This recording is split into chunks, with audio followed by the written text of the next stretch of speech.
Welcome students to the home classes. Myself Abdul Qadir teacher from district Punch. आज हम 8th class maths का topic algebraic expression discuss करने जा रहे हैं।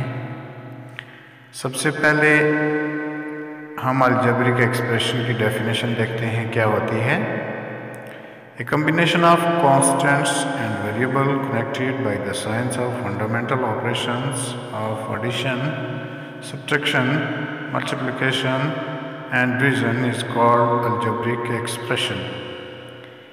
कांस्टेंट और वेरिएबल का जोड़, जिसे हमारे बुनियादी मैथ के साइंस जब हम माइनस और तकसीम के आपस में जोड़ के रखते हैं, इसे हम अलजेब्रिक एक्सप्रेशन कहते हैं।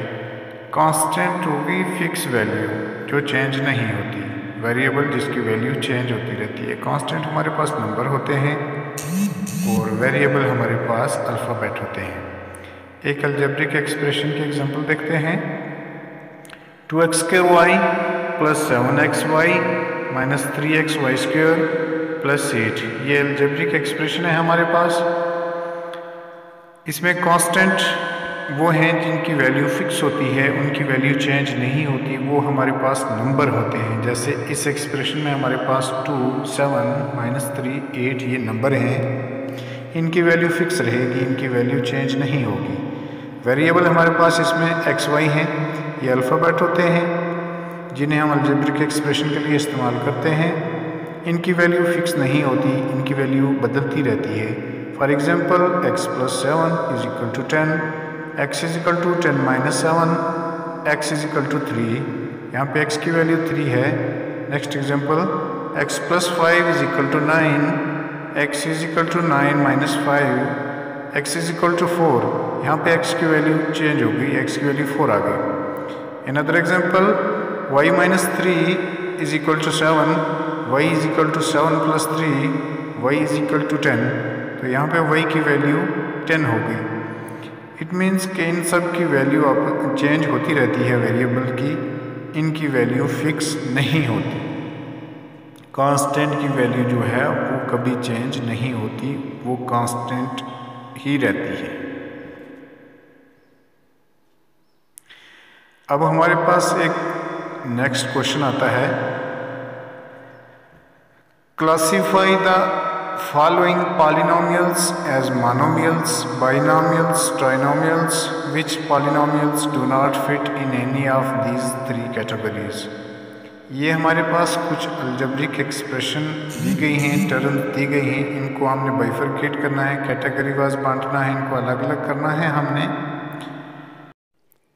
Monomials, binomials, trinomials.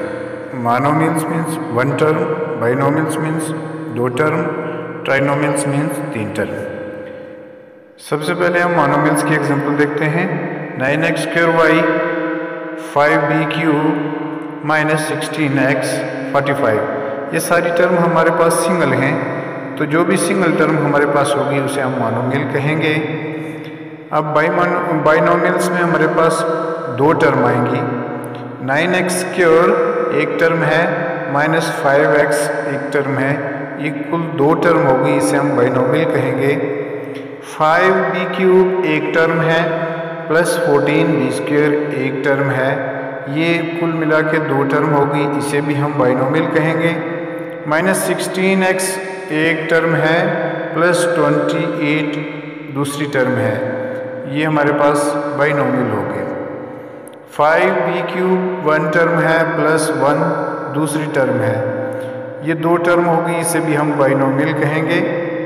अब हमारे पास आता है ट्राइनोमियल। 9x² एक टर्म है, -5x दूसरी टर्म है, प्लस 1 एक तीसरी टर्म है हमारे पास, ये 3 टर्म होगी, इसे हम ट्राइनोमियल कहेंगे।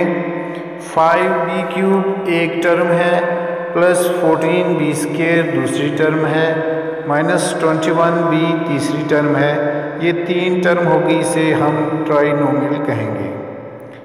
-16x एक टर्म है, प्लस 18y दूसरी टर्म है, -28 तीसरी टर्म है, इसे हम ट्राइनोमियल कहेंगे।